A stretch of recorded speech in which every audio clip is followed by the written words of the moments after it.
السلام علیکم ورحمۃ اللہ وبرکاتہ۔ بسم اللہ الرحمن الرحیم۔ سامعین و ناظرین،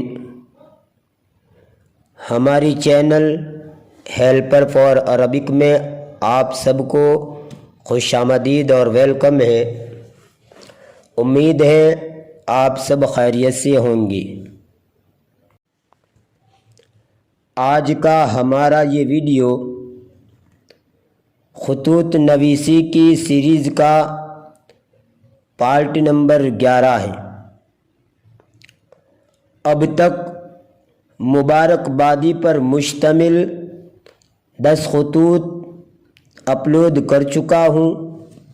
اب آپ کے سامنے اس کے برعکس تعزیت اور ماتم پرسی پر مشتمل کچھ خطوط پیش کیے جائیں گے، جن میں یہ پہلا خط ہے، جس میں ایک دوست اپنے دوست کو اس کے حقیقی بھائی کی جوانی کے عالم میں وفات پر تعزیت پیش کر رہا ہے اور اسے تسلی دے رہا ہے۔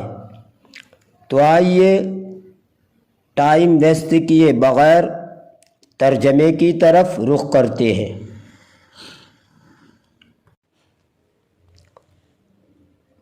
اخی صابر، میرے صبر کرنے والے بھائی، سلام علیک من اللہ ورحمہ، اللہ تعالیٰ کی طرف سے تمہارے اوپر سلامتی و رحمت نازل ہو۔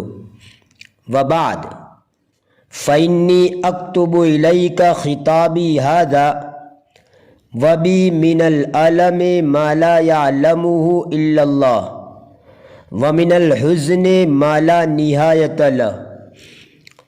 میں تمہیں میرا یہ خط لکھ رہا ہوں، اور حالت یہ ہے کہ میں درد کی اس کیفیت میں مبتلا ہوں جس کا علم باری تبارک و تعالیٰ کے علاوہ کسی کو نہیں ہے، اور غم کی اس کیفیت سے دوچار ہوں جس کی انتہا نہیں۔ وَكَيْفَ لَا يَبْلُغُ بِيَ الْأَلَمُ مَدَاهُ وَالْحُزْنُ غَايَتَهُ وَقَدْ نَزَلَتْ بِكُمْ تِلْكَ الْمُصِيبَةُ الْكُبْرَى الَّتِي أَوْدَتْ بِشَقِيقِكُمْ۔ اور کیوں کر درد اور غم اپنی انتہا کو نہ پہنچے جبکہ تم کو وہ بڑی مصیبت پیش آئی جس نے تمہارے حقیقی بھائی کو ہلاک کر دیا۔ لقد احسست لفقده بالحسرة واللوعة،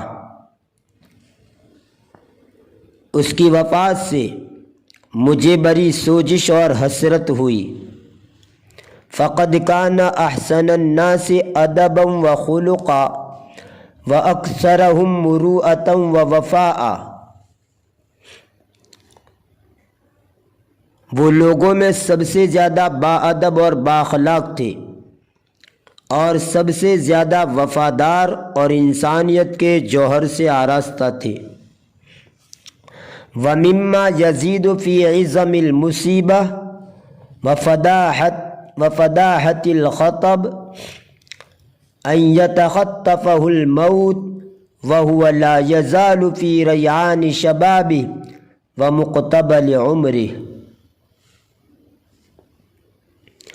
اور مصیبت اس اعتبار سے بہت بڑی ہے کہ موت نے عنفوان شباب یعنی چرتی ہوئی جوانی میں ہی اس کو اپنی گرفت میں لے کر لقمہ بنا لیا۔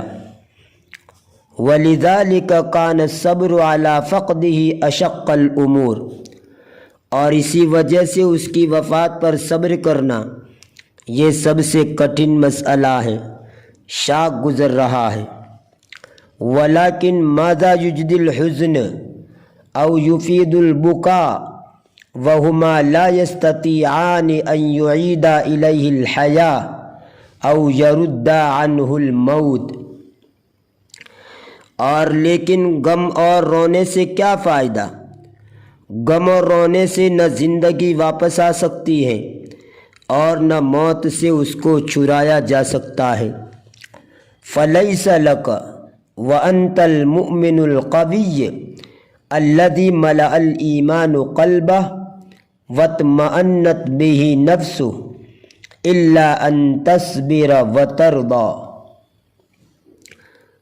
تم طاقتور مومن ہو جس کا دل ایمان سے لبریز اور مطمئن ہے، لہذا تمہارے لیے صبر کرنا اور اللہ تعالیٰ کی تقدیر پر راضی رہنا ہی مناسب ہے۔ وَحَسْبُكَ أَنَّهُ ذَهَبَ إِلَىٰ رَبِّهِ رَاضِيًا مَرْضِيًّا عَنْهُ وَأَنَّ مَصِيرَهُ إِلَى الْجَنَّةِ، اور تمہارے لیے یہی بات کافی ہے کہ مرحوم اس حال میں چلے گئے کہ وہ اللہ سے راضی اور اللہ ان سے راضی ہے اور اس کا ٹھکانہ جنت ہے۔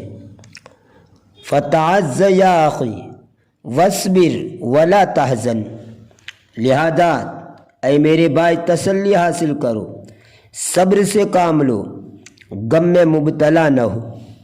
فَإِنَّ لِلْأَقْدَارِ أَحْكَامًا لَا تَجْرِي عَلَىٰ أَقْيِسَةِ الْعُقُولِ وَلَا تَسِيرُ عَلَىٰ رَغَبَاتِ النُّفُوسِ وَأَهْوَاءِ الْبَشَرِ،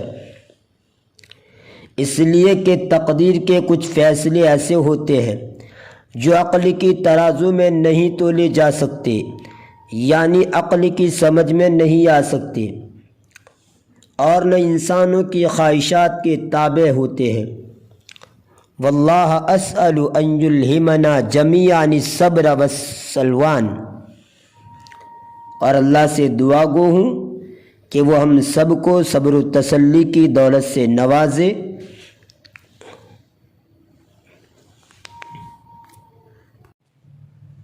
سامعین و ناظرین، اگر یہ ویڈیو آپ کو پسند آیا ہو تو پلیز لائک کیجئے، شیئر کیجئے، اور ابھی تک اگر چینل کو سبسکرائب نہیں کیا ہے تو برائے مہربانی سبسکرائب کر لیجئے اور ہمارے چینل سے جڑے رہیے تاکہ آپ کو مزید ویڈیو ملتی رہے اور آپ کے علم میں اضافہ ہوتا رہے۔ تو اجازت دیجیے اگلے ویڈیو تک کے لیے، فی امان اللہ، الی اللقاء۔